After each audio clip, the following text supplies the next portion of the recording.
Welcome back to the Blue North. Today I'd like to talk a little bit about the Russian-Ukrainian conflict and how the Russian people are starting to, we're starting to see that within Russia there are groups that are not backing and they are not supporting Putin's real disastrous decision to invade the Ukraine.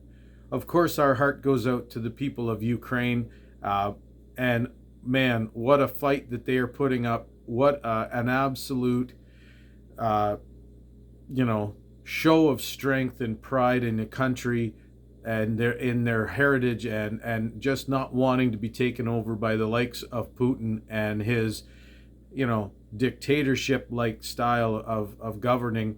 He's not above poisoning people. He's really not above, being underhanded and just, an awful person. So it's not like you can rationalize and deal with those kinds of people easily. And the number one thing I want to talk about is how a lot of people are saying we can't just stand by. And this isn't the first time in history that people have had to endure this. Here in Canada, we had one of our generals from our military write a book called Shaking Hands with the Devil on the genocide in Rwanda, Romeo Dallaire. And it's sometimes it becomes so complicated that you just can't go in, but you feel it in your heart. You want to. So yeah, the United States has the power, military wise, and that they could go in and they could really help the Ukrainians. They could just bomb the Russians. All their tanks are stalled out of gas. Very long line. I mean, they're sitting ducks, right? And everybody's saying, why don't they just go in and destroy them? It becomes so much more complicated.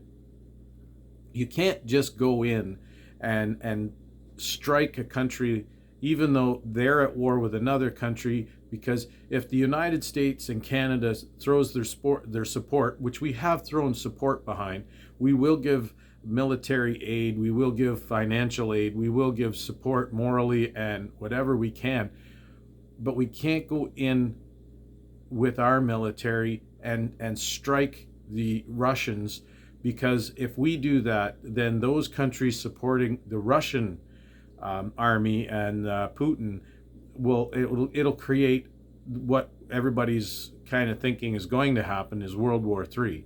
It would be the easiest way to start that. It would be the easiest way for somebody like China and North Korea to justify attacking the United States, because the United States has escalated their actions and entered the war with Russia, which means that everybody can pile in and pick a side. So it's very touchy. It's a very touchy situation, and it's hard to watch. You can't just your heart breaks for these people fighting for their freedom. You can share in the pride. Maybe you're watching people like just citizens picking up guns, and everybody that people leaving Canada and the United States of Ukrainian root and going back to fight for that country. It is something that we are watching, that we will remember for a lifetime, that these Ukrainian people are fighting tooth and nail for their freedom. They are not allowing the Russians to just walk all over them. Are they taking heavy casualties? Are they? It's just heartbreaking, gut-wrenching.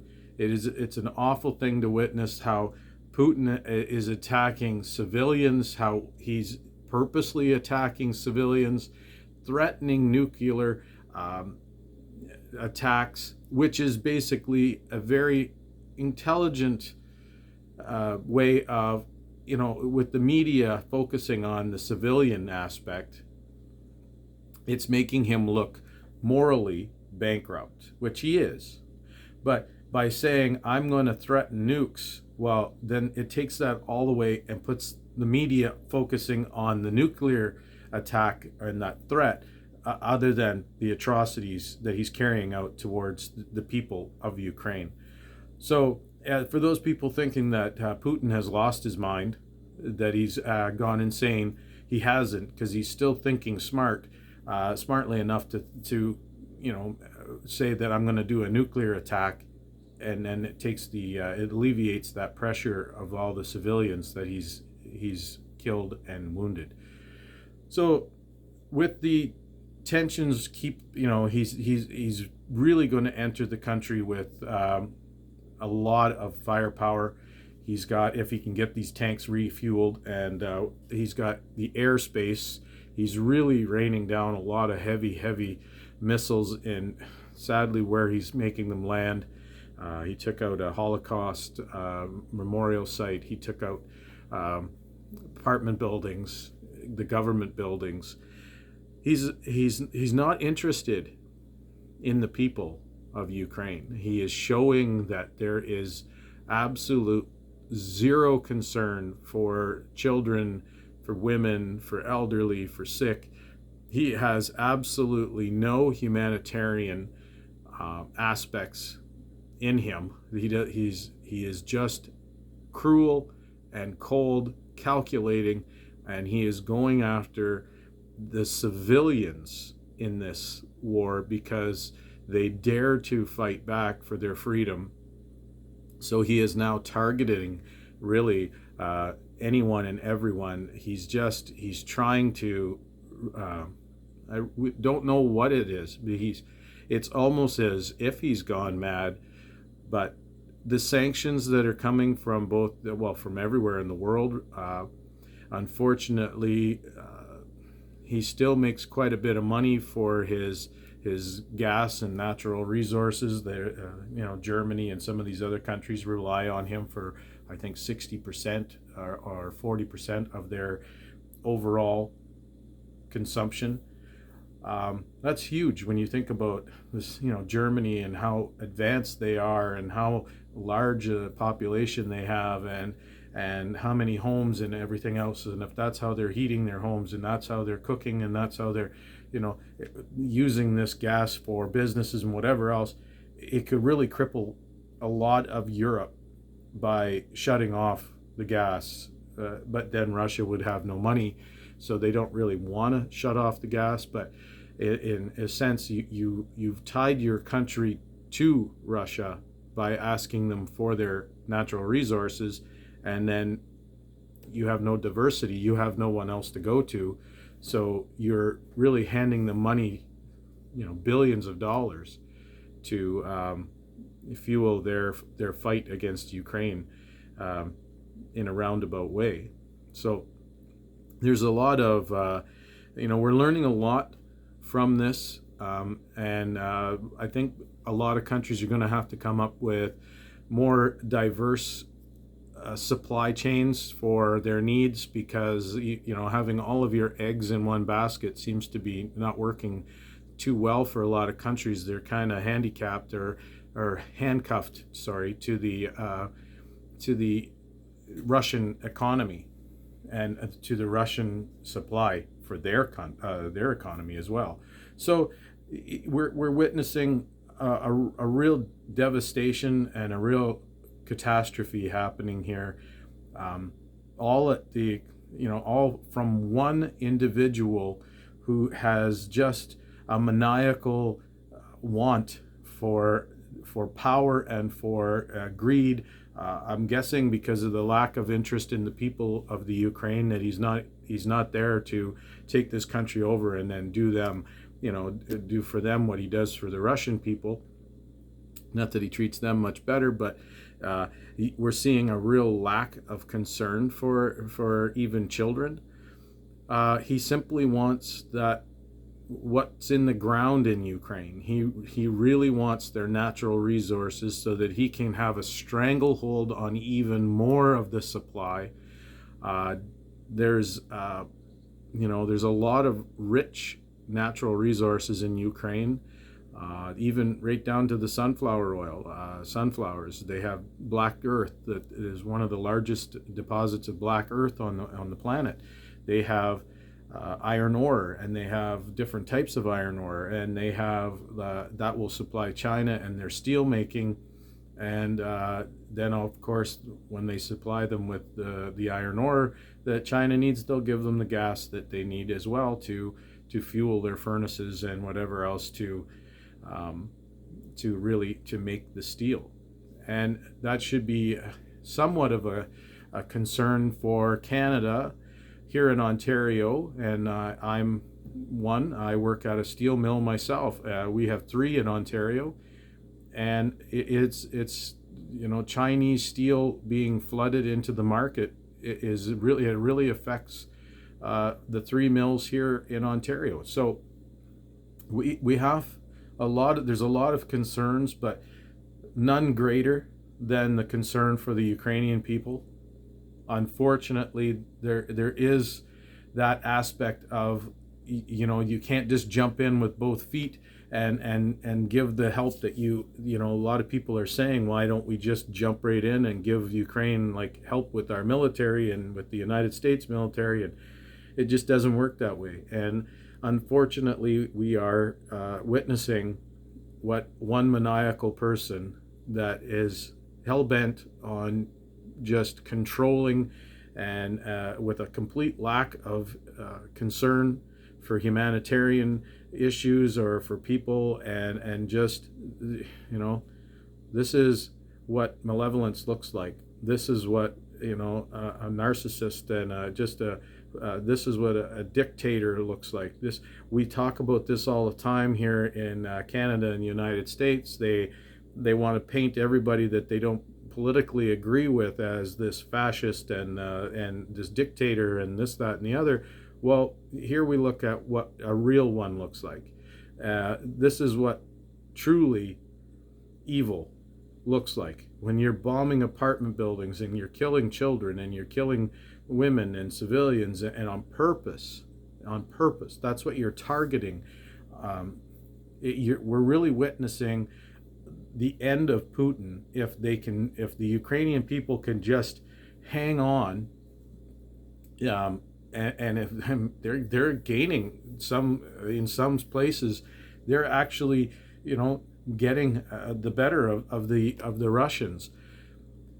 Maybe Putin will pull his troops back. I'm not sure. I don't think so. I think he's all in. I don't know if he'd go so far as to use the nuclear missiles, but I know one thing, that the eventually the Russians are going to have a very, very tough decision on their hands, because their economy is going to collapse. The country will be turned into like just turmoil because their leader has chose to do this, and the sanctions will cripple their reach on the world. And these billionaires that work, make millions and billions every year from natural resources in different parts of Russia and tourism and just a lot of different things, like even being allowed to go to the World Cup. The World Cup has banned Russia from going. When you're not allowed athletes in the Olympics or the World Cup or the hockey, or when your whole country has just been isolated, and I mean, he does have support from China, maybe North Korea, but I mean, that only goes so far, because then the sanctions will turn on China, and I'm surprised they haven't. I'm really hoping that someone, if you're going to vote to not sanction Russia and you want to help them and you want to work with them, and then you want to go in and get Taiwan, and if you two guys, the China and Russian leaders, if they want to create a World War III like environment, then I hope that they face war crimes. I hope that this leads to their demise and not so many civilians and everything else. So it's really gut-wrenching. It's really it tugs on your heartstrings to watch. You really, you're looking at these Ukrainian people giving it all they have, and it just brings a tear to your eye. And everybody just wants to be a little bit Ukrainian right now, just to be part of that. They are showing the world what defiance is, what standing up for your rights and for your freedom is. This is the the old movie with Mel Gibson with Braveheart, where they're fighting, and he yells freedom, the last thing he says before he's killed. Well, this is the real life. This is today doing this. I mean, it did happen. The William Wallace story is based on a true story. The Braveheart's based on a true story, but this is our time. This is the same our version of that. This is what's going on now. We're watching these Ukrainian people, every last one of them that wants to stand and fight, and it's just amazing to watch. We are with you, Ukraine. Know that. We support you. We are here. We're going to have to do our part. We're going to have to step up more. We're going to have to step up for those countries that are taking refugees in. We're going to have to give a little bit more. Maybe we can stop all the petty fighting over stupid things that we do on a daily basis, and just get past that, and focus on real conflict and deterring real fascists, dictators, and malevolence. So stay tuned for more podcasts here on the Blue North. If you're looking for a good read, check out my book, Decency and Deception, Encouragement for a Struggling Nation. It's available anywhere books are sold. Amazon has it as well. So check out my book. Stay tuned here, hit the notification, and follow along right here on the Blue North.